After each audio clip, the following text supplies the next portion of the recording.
we're working to connect a region of over 600 million bridges between our lands.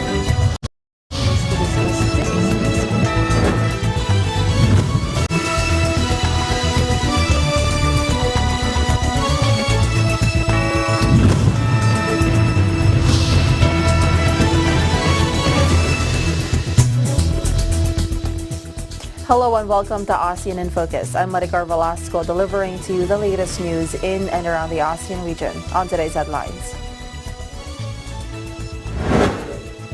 Amnesty International alleged that President Rodrigo Duterte's narcotics crackdown has become a systematic campaign of killing and urged the United Nations to launch a probe into the deaths. Filipinos will soon experience improved internet services after President Rodrigo Duterte on Monday formally awarded Mislatel Consortium, the country's third mobile player, its permit to operate. As ASEAN and New Zealand prepare to celebrate the 45th anniversary of their relations next year, officials from both sides discussed ways to make the strategic partnership more robust at the 7th ASEAN-New Zealand Joint Cooperation Committee meeting held at the ASEAN Secretariat.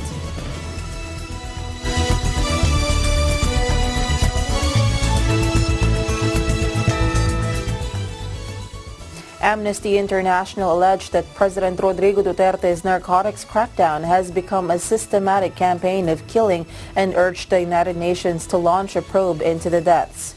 However, President Duterte's spokesman, Secretary Salvador Panelo, criticized as incorrigible Amnesty's call for a probe, adding police only killed suspects in self-defense. He maintained that the government does not need the interference of foreign groups like Amnesty International. Let our own group assist our own Filipinos. We don't need them. We have a battery of human rights activists in this country. We don't need interference from any other human rights group. They cannot be belittling our own human rights groups here. They've been very busy. They've been very active in helping our countrymen who feel that they've been subject of an abuse coming from whoever. He said that the foreign rights group's allegations were based on false reports and false narratives coming from those who are against this administration. He also urged the victims to file cases against cops allegedly involved in the abuses. We've been asking them, show us, you give us the figures, then show us the facts and the circumstances surrounding all these 27,000 deaths. Who are these people? Under what circumstances were they been murdered or killed?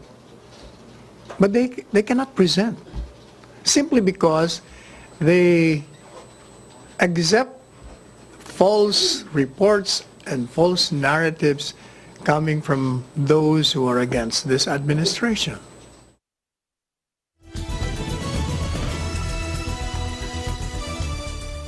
President Rodrigo Duterte on Monday said he may educate the public on the constitutionality of his fishing agreement with Chinese President Xi Jinping during his fourth State of the Nation address, or SONA, on July 22. The October 2016 agreement between Duterte and Xi allows the Chinese to fish within the Philippines' 200 nautical mile exclusive economic zone for as long as China will allow Filipinos to fish in the Panatag or Scarborough Shoal. Yung sabi nila na unconstitutional, well, you wait maybe sa SONA. I will educate people na yung ginawa ko, sabi ko, you can fish. Tama talaga ako. At hindi maging unconstitutional yan. By any stretch of imagination, hindi unconstitutional yung ginawa ko. As a matter of fact, it was in keeping with the law.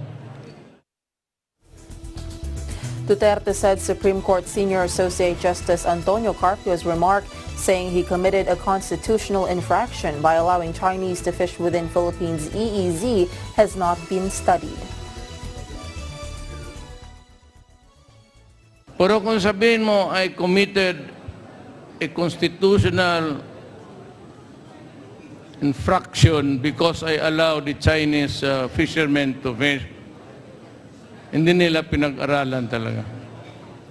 Kaya huwag kayo maniwala niya mga constitutionalist, mga Carpio dyan, Sos Mario. Duterte said insisting on driving the Chinese away from fishing within the Philippines' EEZ in the West Philippine Sea would be futile since the Asian superpower would not allow itself to be bullied. He explained that despite the Permanent Court of Arbitration ruling which recognizes Philippines' sovereign rights over the EEZ, China will still insist on owning the majority of the disputed waters.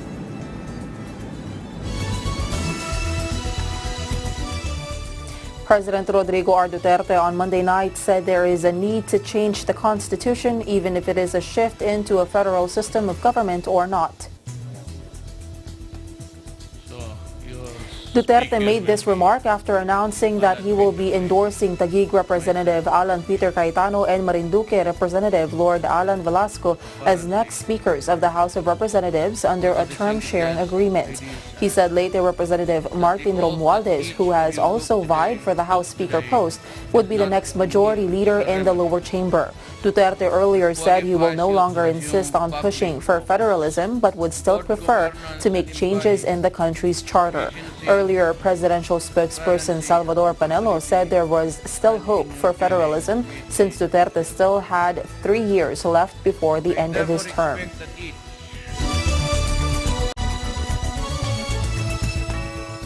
President Rodrigo Duterte on Monday said he was happy that 4 of 5 Filipinos appreciate his performance as the country's leader. Duterte made this reaction after social weather stationer SWS released a survey which showed that 80% of adult Filipinos are satisfied, 9% undecided, and 12% dissatisfied with his performance. As always, sinabi ko, if you are satisfied with my work, then I'm happy. If you are not satisfied, then I'll work more. The results of the second quarter SWS survey conducted on the June 22 to 26 gave the president a net satisfaction rating of positive 68, classified as very good. SWS said the president's new personal record high net satisfaction rating surpassed the previous record of very good, positive 66 in March 2019 and June 2017.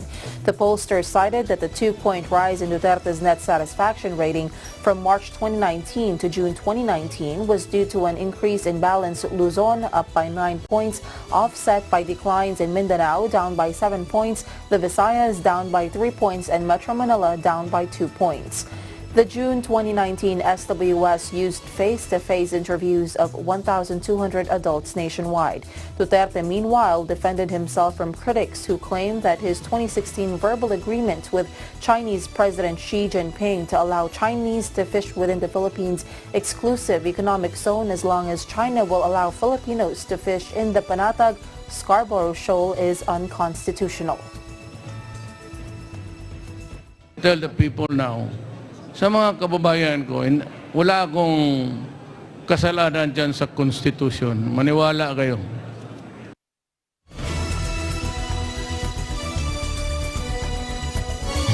More news when ASEAN in Focus returns.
benchmarks. Linggo, alas 6 hanggang alas 7 ng gabi.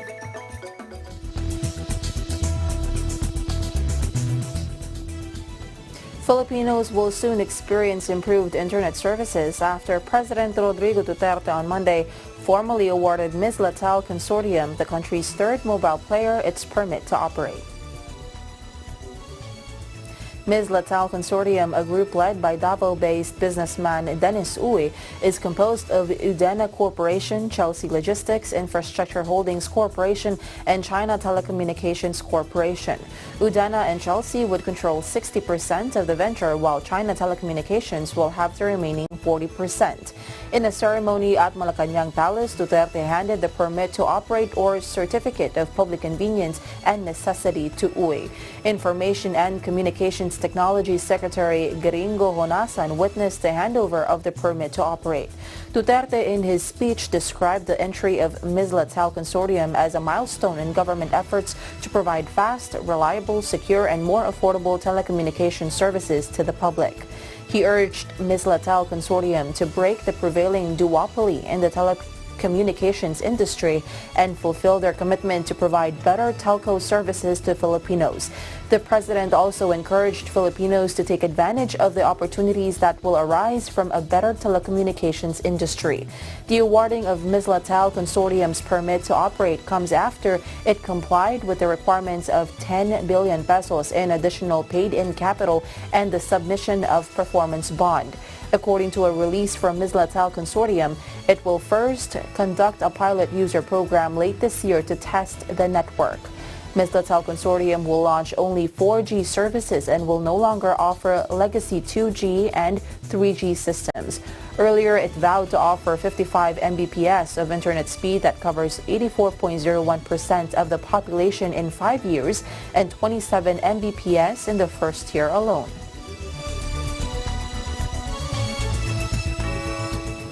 First Metro Investment Corporation sees the benchmark Philippine Stock Exchange Index settling at 8,400 to 8,800 level by the end of the year. Christina Ulang, FMIC Research Head, said corporate earnings are seen to post an aggregate growth of 10% in the second half of the year, a marked improvement from the 8.6% posted in the first quarter. She said this is underpinned by GDP growth recovery and policy stimulus from the BSP amid an inflation downtrend. The investment bank also expects volume of the equities market to recover on renewed interest for real estate investment trust and the resumption of public listings after the first half's 18 billion peso listing turnover comprised of the 8 billion peso stock rights offering of PS Bank and some private placements. She said the rights will definitely give the volume that the markets now needs. Raboni Francis Arjolnillo, FMIC president, said the optimism is underpinned by a 6% to 6.5% GDP growth for the whole year, despite the disappointing 5.6% GDP growth in the first quarter, a four-year low. He explains after slower than expected growth in the first quarter, they expect the rest of 2019 to be better. He says their economy will rebound and will be stronger as they had forecasted earlier this year, driven by robust domestic demand and boosted by solid investment spending.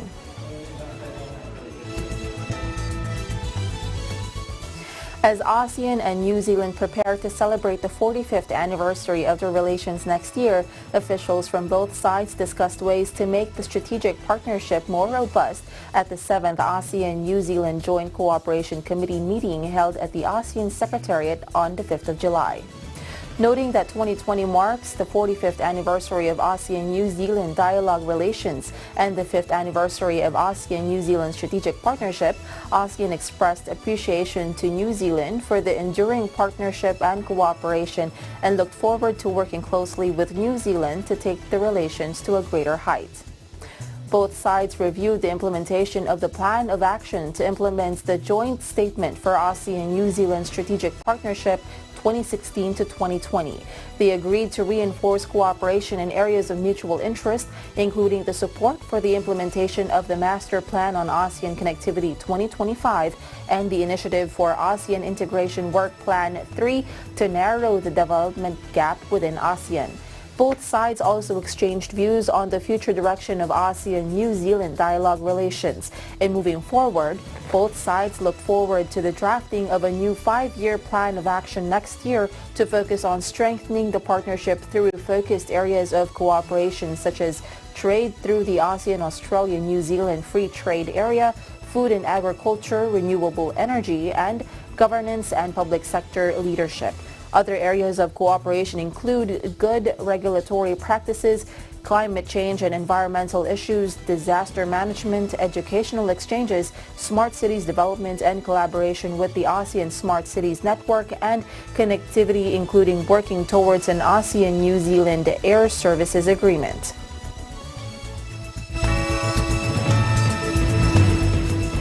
Stay tuned to ASEAN in Focus. We'll be right back.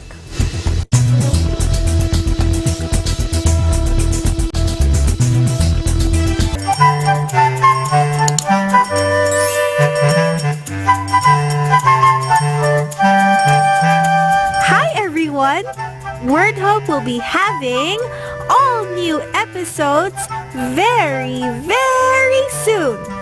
We can't wait for all of you to join us again as we learn many things. We will have loads of fun learning new words and values as well. So, stay tuned to Net25 Kids every Saturday and Sunday, 8:30 to 9 a.m. only on Net25. What's up, everybody? Just like snow in Las Vegas being a rare thing, so are opportunities in life.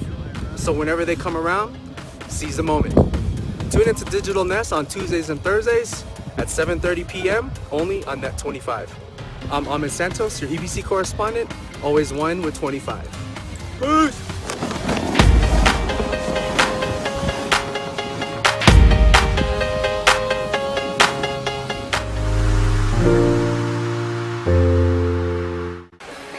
Digital Nesters, thanks so much for watching this video. Make sure to give it a thumbs up and don't forget to subscribe to watch our future features.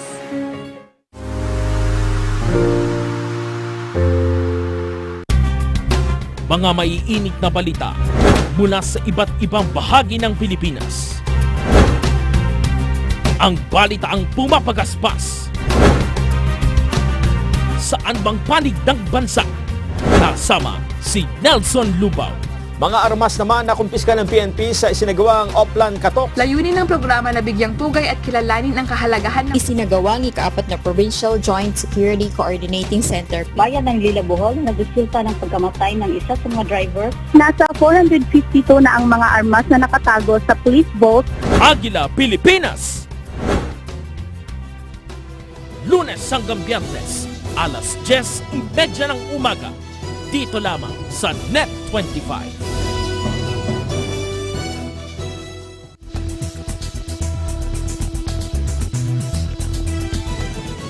Welcome back.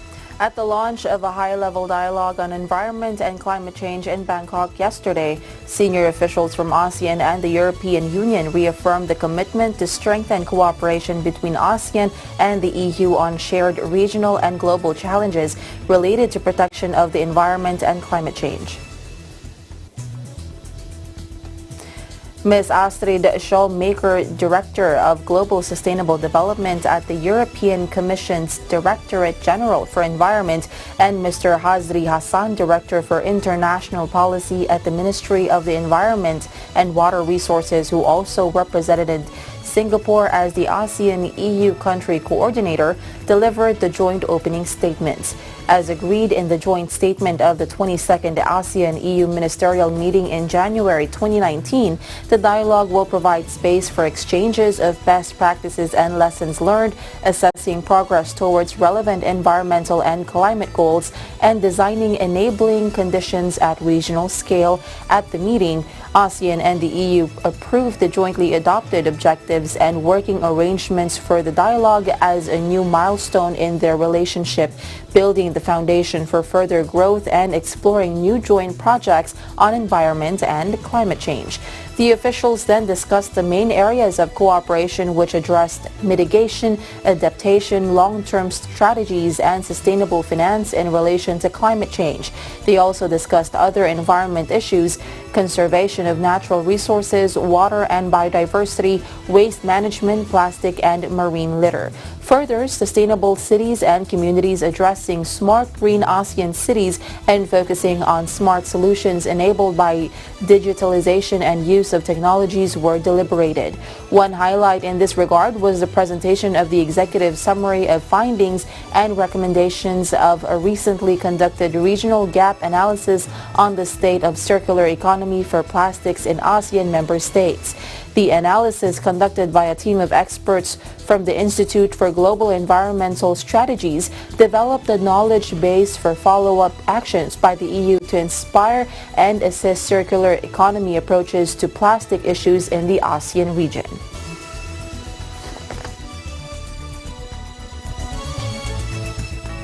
And that is the latest news in the Southeast Asian nations. Stay updated about the ASEAN region. I'm Maricar Velasco and I am one with 25.